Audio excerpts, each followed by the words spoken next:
ठीक है, तो आज हम लोग मेजरमेंट ऑफ स्लिप कवर करेंगे। टॉपिक दे दीजिए मेजरमेंट ऑफ स्लिप।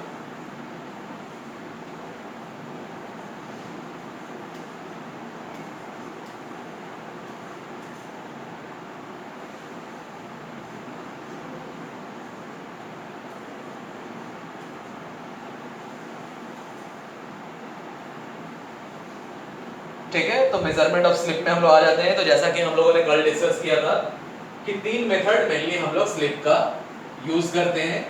ठीक है, एक हुआ बाय एक्चुअल मेजरमेंट जिसको टैकोमीटर मेथड और टैको जनरेटर मेथड भी कहते हैं। ठीक है, जहां हम लोग क्या करते हैं, एनआर को मेजर करते हैं यानी रोटर स्पीड को मेजर करते हैं और एनएस को हम लोग दिए हुए वैल्यू से कैलकुलेट कर लेते हैं। ठीक है, यानी पहला होता है बाय एक्चुअल मेजरमेंट। ठीक है, by actual measurement of motor speed, उसी को टैकोमीटर मेथड या टैको जनरेटर मेथड भी कहते हैं, क्योंकि एक्चुअल मेजरमेंट ऑफ स्पीड हम लोग कर रहे हैं तो उसमें टैको जनरेटर की हेल्प से स्पीड को हम लोग मेजर करते हैं। यानी पहले वाले मेथड में एनएस को हम लोग फाइंड आउट कर लेते हैं दिए हुए वैल्यू से, यानी सप्लाई फ्रीक्वेंसी की वैल्यू गिवन है और आपके मशीन का नंबर ऑफ पोल्स गिवन है, तो एनएस को हम लोग कैलकुलेट करके निकाल लेते हैं और एनआर को एक्चुअल में मेजर कर लेते हैं टैको जनरेटर के हेल्प से। ठीक है, तो ये मेथड जिसको हम लोग टैको जनरेटर मेथड या टैकोमीटर मेथड भी कहते हैं, और इसी मेथड को हम लोग ऐसे भी डिनोट करते हैं by actual measurement of motor speed. तो इस मेथड में ये दो चीजें हम लोग करते हैं, ये बहुत आसान है। ठीक है, दूसरे मेथड में हम लोग इस इक्वेशन का फायदा उठाते हैं, फ्रीक्वेंसी ऑफ रोटर, ठीक है, frequency of induced EMF in rotor conductors S time supply frequency के बराबर होती है, इसका फायदा हम लोग उठाते हैं। ठीक है, सप्लाई फ्रीक्वेंसी हमें पहले से पता होती है और FR को हम लोग कैलकुलेट कर लेते हैं और उसके बाद हम लोग इससे स्लिप को निकाल लेते हैं। Your slip is FR upon F, तो इससे हम लोग अल्टीमेटली स्लिप को कैलकुलेट कर लेते हैं। और थर्ड मेथड है स्ट्रोबोस्कोपिक मेथड, जहां एक डिवाइस को यूज करते हैं जिसका नाम है स्ट्रोबोस्कोप, और उस डिवाइस को यूज करके स्लिप को हम लोग मेजर करते हैं। आपके सिलेबस में पहला दोनों मेथड ही पढ़ना है। ठीक है, आपके सिलेबस के हिसाब से स्ट्रोबोस्कोपिक मेथड नहीं पढ़ना है, लेकिन फिर भी हम आपको पढ़ाएंगे, हम आपको बता देंगे कि कैसे और क्या करते हैं उसमें। ठीक है, तो लिख लीजिए, स्टार्टिंग में पहला पॉइंट लिख लीजिए, मेजरमेंट ऑफ स्लिप के टॉपिक में लिख लीजिए। मेजरमेंट ऑफ स्लिप के टॉपिक में मेरी आवाज आ रही है क्लियर? Yes sir.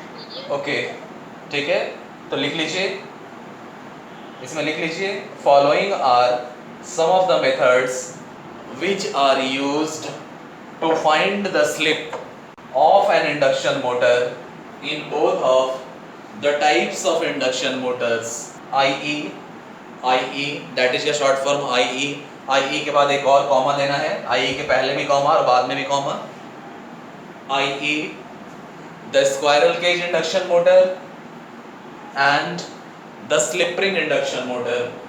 ठीक है, तो लास्ट में लिख के उसका कोलन देके डैश दे दीजिए, फॉलोइंग करके हमने लिखा था इसलिए कोलन देके डैश दे दीजिए इस तरह से। और कौन कौन सा मेथड है वो हम लोग एक एक करके देखेंगे। ठीक है, तो पहला मेथड लिख लीजिए, टैको जनरेटर मेथड और tachometer method.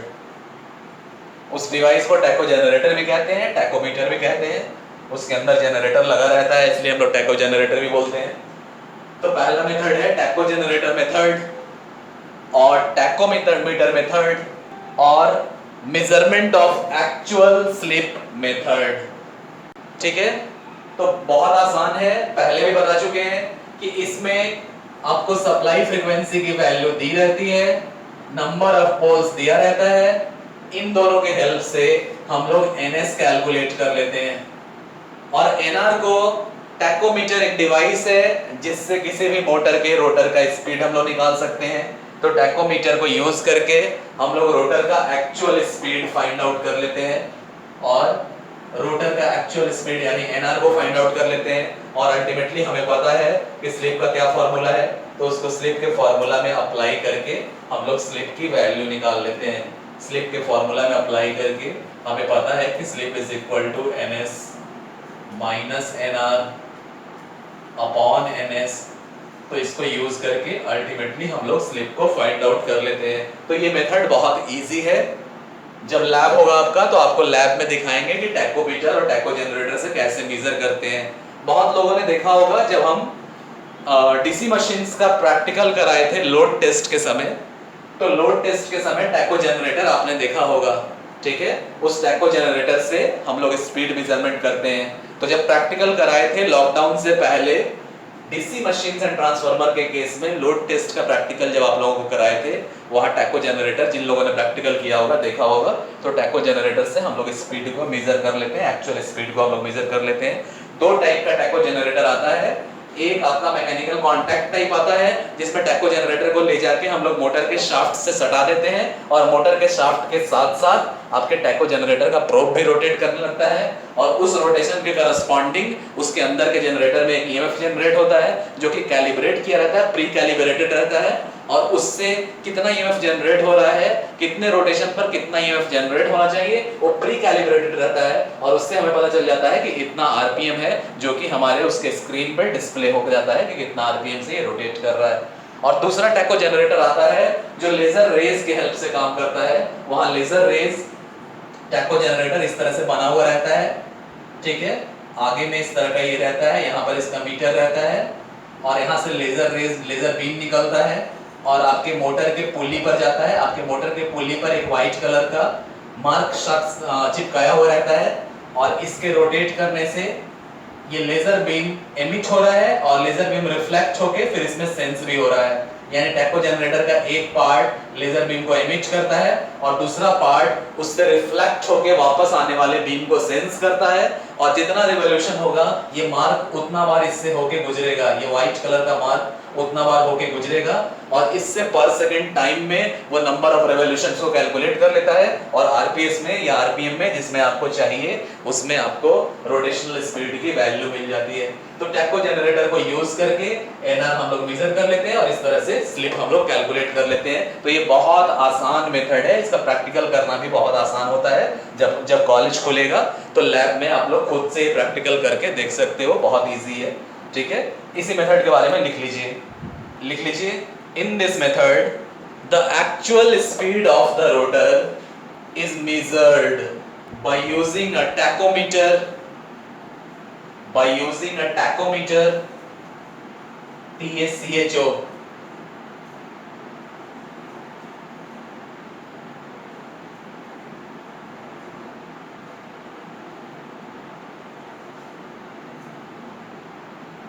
by using a tachometer और टैको जनरेटर।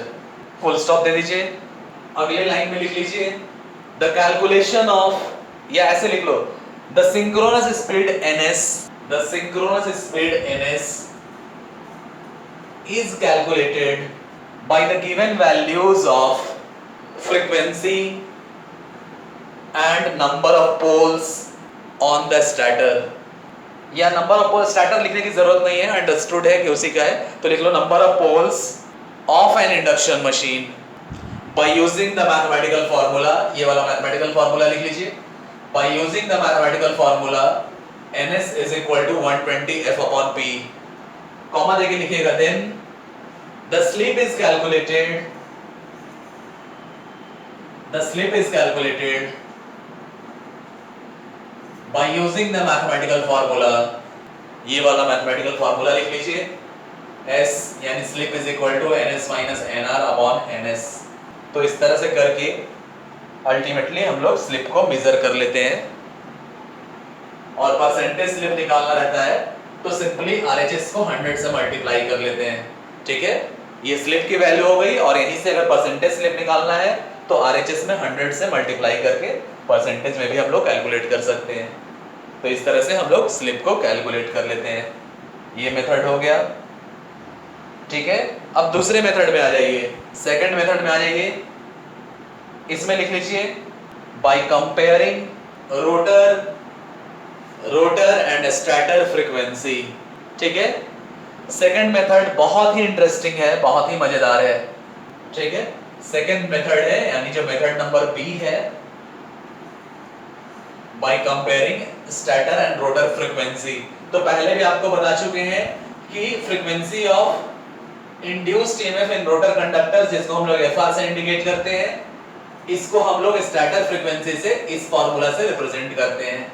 कहीं कहीं इसको एफ डैश भी हम लोग लिखते हैं, frequency of induced EMF in rotor conductors को कहीं कहीं हम लोग एफ डैश में लिखते हैं, और ये आपकी सप्लाई फ्रीक्वेंसी है।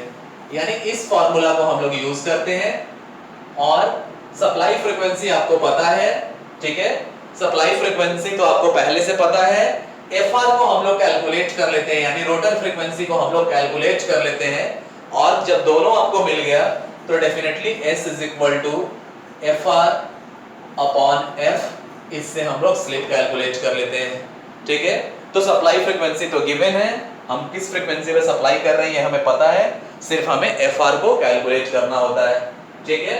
अब कैसे कैलकुलेट करेंगे ये बहुत इंपॉर्टेंट है, कैसे कैलकुलेट करेंगे ये बहुत इंपॉर्टेंट है। तो हमेशा ध्यान में रखिएगा, डीसी मिली वोल्ट मीटर को हम लोग यहाँ यूज करते हैं, ध्यान रखना है, डीसी है ये, डीसी मिली वोल्ट मीटर, ठीक है। वोल्ट मीटर की भी ये वैरायटी है, जिसको डीसी मिली वोल्ट मीटर हम लोग कहते हैं, special type of measuring instrument है।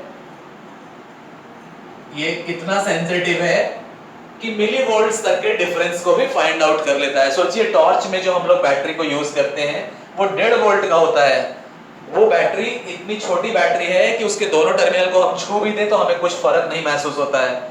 हम अपने ही हाथ से जाके उसके पॉजिटिव और नेगेटिव टर्मिनल को टच कर दें, इसका मतलब हमने अपने शरीर से उस बैटरी को शॉर्ट सर्किटेड कर दिया, फिर भी हमें कुछ भी फर्क नहीं पड़ता है, हमें जरा सा भी सेंसेशन तक पता नहीं होता है। 1.5 वोल्ट और 1 वोल्ट इतना छोटा होता है। तो सोचो मिली वोल्ट कितना छोटा होगा। मिली वोल्ट का मतलब है 1 milli volt is equal to 10 to the power -3 volt. ये बहुत छोटी क्वांटिटी है।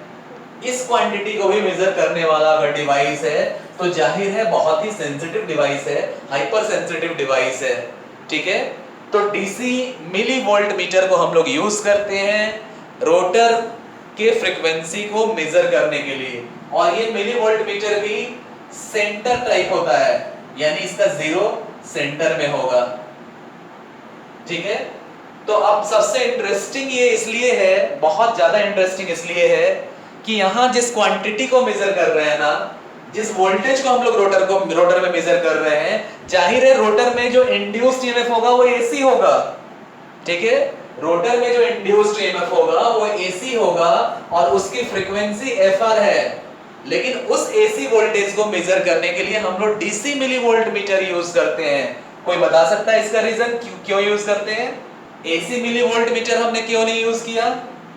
देखो बहुत आसान है, इसमें जो हम लोग मेजरमेंट करेंगे ना, बहुत ध्यान से सुनना सब लोग, बहुत इंपॉर्टेंट कंसेप्ट है, आपके जानने के लिए बहुत जरूरी है, तो बहुत ध्यान से समझिए इसको। होता क्या है ना, यहाँ जो हम मेजरमेंट करेंगे, ठीक है, यहाँ जो डिवाइस लगाएंगे ना डीसी मिली वोल्ट मीटर, ये सेंटर प्रिसाइज होगा, सेंटर कैलिब्रेटेड होगा, यानी सेंटर पे इसके 0 वैल्यू होगी और साइड में वैल्यू इंक्रीज करे, साइड में वैल्यू इंक्रीज करे, इस हिसाब से हम लोग इसको बनाते हैं।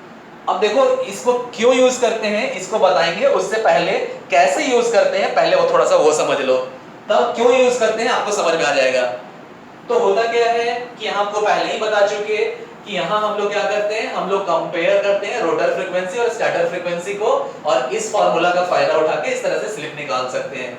अब इसमें देखो, इसमें सप्लाई फ्रीक्वेंसी तो आपको पहले से ही पता है, गिवन है, यानी सिर्फ आपको रोटर फ्रीक्वेंसी कैलकुलेट करना है। अब देखो नॉर्मल स्पीड में जब आ गया आपका इंडक्शन मोटर अगर अपने नॉर्मल रेटेड वैल्यू पे रोटेट करने लगा, तब के सिचुएशन को जरा एज्यूम करो।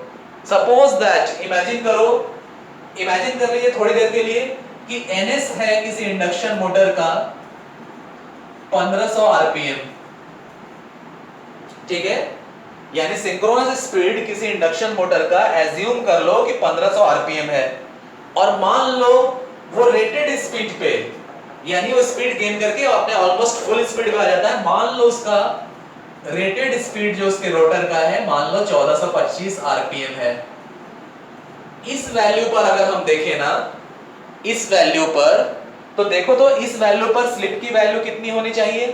स्लिप की वैल्यू कितनी होनी चाहिए? लगभग कैलकुलेट कर लीजिए। S is equal to NS minus NR upon NS। क्या हो जाएगा ये? तो 1500 माइनस यस 0.05 आ जाएगा, यानी ये हो गया 75।